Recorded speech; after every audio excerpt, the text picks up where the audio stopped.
Ako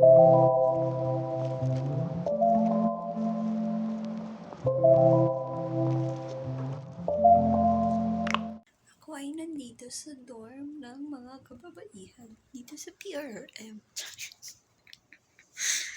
Anyway, so my goal for today is to work because I have 11:30ish our time na meeting.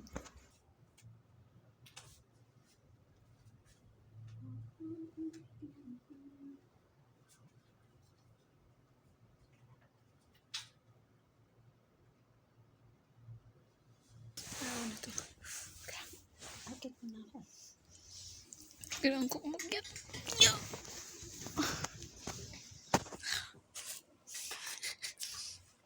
Ang baboy ko naman. Nakakit na ako. Dito sa taas. So, I have two hands, the left and the right, holding up high, so clean and bright. Clap hands softly, 1, 2, 3. So, right now,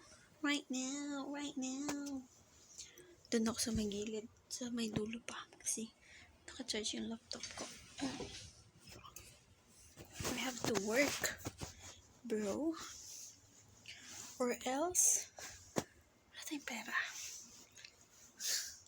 So this is the view of the dorm. As you can see, 6 ang pwedeng matulog dito.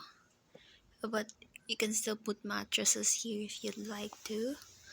And yan. At yung mga upuan na yan, may silbi yan kasi sila yung patungan ng paakyat dito sa taas. Pangalawa. Hi Veronica, how are you?